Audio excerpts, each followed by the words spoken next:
Ben açıkçası kendi dostlarıma nasıl anlatıyorsam size de aynı şekilde anlatayım. 2021 yılı aslında Bitcoin için özel ve değişik bir yıl oldu. Anlatmaya çalıştığımız değerler bütününün birçok farklı aşamada testten geçtiği ve bu değer önerisinin karşılığı var mı? Bunun için önemli bir test yılı oldu. Bugüne kadar Bitcoin hiçbir zaman durmadı. 2010 yılından beri bu network ayakta ve bir şekilde çalışıyor.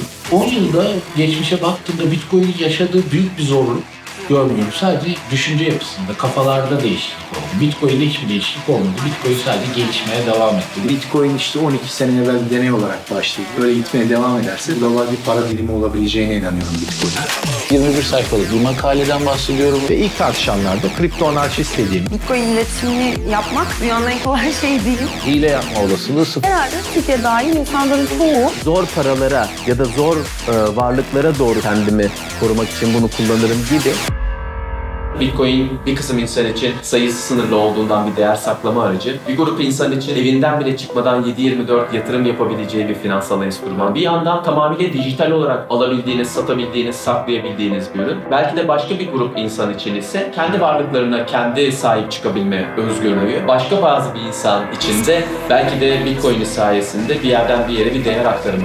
İnsanlar şimdi Bitcoin'e öyle bir güven geliştirmişler ki artık teknolojik tarafını ne araştırmak ne bilmek istiyorlar.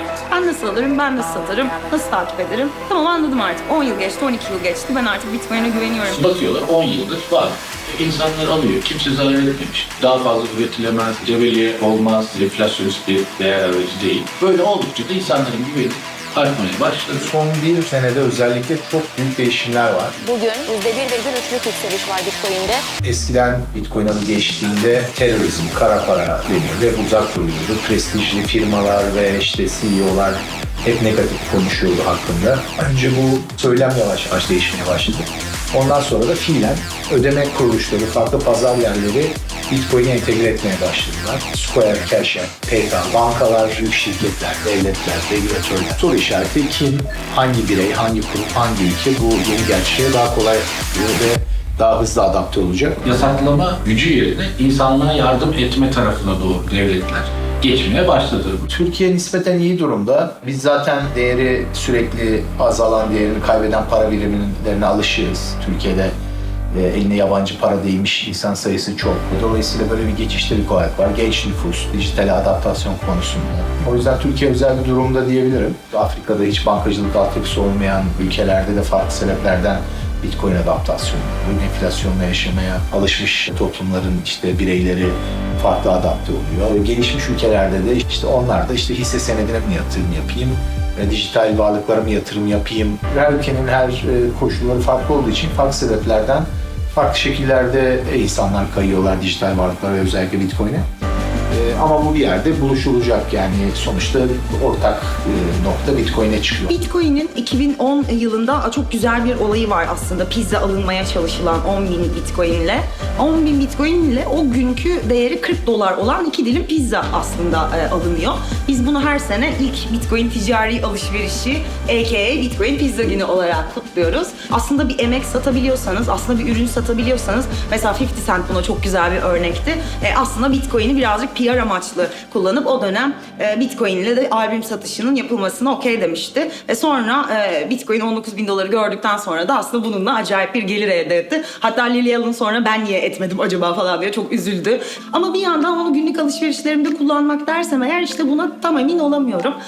Yavaş yavaş bazı platformlar işte Spotify mesela bir kripto para uzmanı arıyormuş ama normal şartlarda Spotify'da biz bir marka olarak Bitcoin ve kripto para reklamı yapamıyoruz. Almıyor Spotify. Böyle bir toz ve gaz bulutu durumu var şu anda sektörün diyeyim. Pornhub Premium benim en sevdiğim örneklerden bir tanesini yaptı. Aslında mass crypto adoption için çok önemli bir şey. Herkes tarafından çok istenilebilir, arzulanır porn içeriği sadece kripto parayla alınabilir hale getirdi. Aslında bu örnekleri duydukça, biz de takip ettikçe hem bir yandan Bitcoin değil ama kripto parayla alışveriş yapmaya biraz özeniyor olsak da ben her zaman Bitcoin'i farklı bir yerde tutuyorum. Onun dijital altın rolü diyeyim aslında. O dijital altın rolü sebebiyle Bitcoin alışverişlerde kullanmayı çok tercih etmiyorum. Hayatımın en pahalı kahvesini içmek istemiyorum. Hayatımın en pahalı pizzasını yemek istemiyorum. En büyük rakibi Bitcoin'in altın aslında. Kimi zaman dijital altın, altın 2.0 gibi de tanımlanıyor. Bunun en büyük sebebi çok uzun zamandır altın para olarak kullanılmıyor. Sadece değer saklama aracı. Bitcoin'de de yeni adaptasyon sürecinde olduğu için benzer bir durum var. Kimse Bitcoin'i direkt harcamıyor ama tasarruf sonra Bitcoin yapıyor. Harcayacağı kadarını o ülkenin parası hangi birimse ona çevirip o kadarını kullanmaya başlıyor. Aslında altın da bir yatırım aracı. Fakat altının farkındaysan bir marka olarak konuşmuyoruz. Bitcoin'i bir marka olarak konuşuyoruz. Bitcoin'in altının önce yerini alacağını, daha sonra da diğer para birimlerinin yerini alacağını düşünüyorum. Bitcoin çıktığından beri tabii birçok gelişime açık bir şey. Sonuçta açık kaynak kodlu bir yazılım ve elbette bazı ölçeklenme sorunları en çok şikayet alan konu var ilk çıktığı yıllarda. Bitcoin, normal Bitcoin Network şu anda saniyede 7 transaction kapasitesi var. Visa ile Mastercard'la karşılaştırdığımızda tabii ki de çok düşük bir rakam. Ama Bitcoin hiçbir zaman ben Visa'yı Mastercard'dan daha çok işlem yaparım, daha hızlıyım, daha kolay işlemlere aracılık ederim diye bir iddiası olmadı. Bitcoin iddiası durdurulamaması. Transferlere kimsenin aracılık etmemesi ve yaparken güvenlikten de ödün vermemesi. Zaten mottosu da kendi kendinizin bankası olun. Paranın serbestleştiği noktada sanatta da bir serbestleşme olmuş. Paranın çoğaldığı yerde sanatçı her zaman daha çok el üstüne tutulmuş ve sanatın dünyayı değiştirmesi söz konusu olmuş. Floransa'da Rönesans'ın olması gibi, aynı zamanda Floransa'da Medici'lerin olması gibi.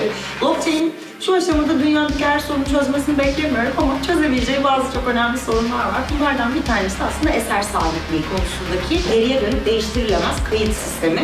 Toplumsal olarak bizi etkileyen diğer bütün ürünler gibi sanatımızın öznesi olmaya aday olan bir Bitcoin de var.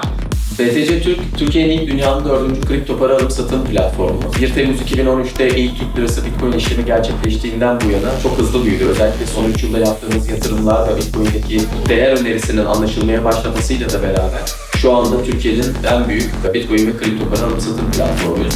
Bitcoin global bir olay. Türkiye özgü bir şey değil. Türkiye'de icat edilmiş, Türkiye'de kullanılan bir şey değil. Dolayısıyla bunun global bir piyasası var. Türk pazarındaki gücü de arkamıza alarak global kullanıcıları da platformumuza davet ediyoruz. 12 sayılarda büyümeye başladı. Tabii çok popüler işler de yaptık. Yeni Malatya Spor diye bir takıma isim ve forma sponsoru olduk.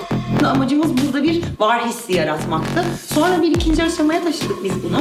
Biz de bir global marka olmaya aday olduk. Yani çok yetenekli Türk futbolcuların yurt dışındaki başarılarını tabii görüp takip ettiğimiz, ki markayı bu noktada özdeşleştirdiğimiz ve yeni nesil sponsorluk dediğimiz bir yola doğru gittik. Milli takım kadın, erkek, genç, yaşlı hepimizi ekran başına kitleyebilen, hepimizde bir aslında nasıl Bitcoiner'ların kendi kendilerine bir omuz omuza gazı var. Aynı gazı bizde yaratan marka. İnanılmaz bir şey. Bugüne kadar merkezi olmayan network'ün bu kadar organize ve gelişerek büyümesine şahit olmadım. Buna en yakın şey torrent. Ama bu şekilde gelişmesi, finansal bir araç olması ve insanların benimsediği başka bir araç görmedim. Bitcoin ortaya koyduğu değer önerisi bütünü bugün de geçerli, yarın da geçerli olacak, daha orta ve uzun vadede de geçerli olacak. Gelecek, Bitcoin adaptasyonunun, buraya yatırılan para büyüklüğünün veya buradaki işlem hacminin veya yatırımcı tercihlerindeki sıralama açısından bakıldığında önümüzdeki dönemlerde, aylarda, yıllarda ve hatta jenerasyonlarda çok daha fazla karşılık bulacağına inanıyorum. Özellikle işte güven tarafında veya genel finansal sistemin işleyişiyle ilgili tarafta soru işaretlerini ben Bitcoin'i anlatarak değil, bugüne kadar öğrendiğimiz ezberleri insanlara sorgulatarak değiştirmeyi daha doğru ve sağlıklı buluyorum. Geldiğimiz aslında 12 yıllık süreçte en temelde o komünite gücü diye ele almak gerekiyor bence. Bize bugün çok güvenli gelen bazı merkezi yapıların özellikle bu korona döneminde veya yaşanan farklı finansal dalgalanma dönemlerinde aslında ne kadar büyük riskleri hayatımızın içine soktuğunu da daha net anlamamız gerekiyor. O yüzden Bitcoin'e karşı bir güven endişesi duyuyorsa potansiyel yatırımcılar, öncelikle ne olduğunu az çok anlamaları, bunun felsefesini bir miktar okumaları bence çok önemli ve gerekli. Bitcoin'in tabii ki ileride getireceği dünyaya o devrimci yön diyeyim, bu kripto anarşistler sayesinde göz önüne çıktı. Bu tarafıyla Bitcoin bence bütün paralardan, bütün yatırım araçlarından çok daha farklı bir yerde duruyor aslında. Bize felsefiyle bir kavramlar bütünü sunabildiği için. Hiç kimsenin iki dudağı arasında kalmadan, sayısı sınırlı,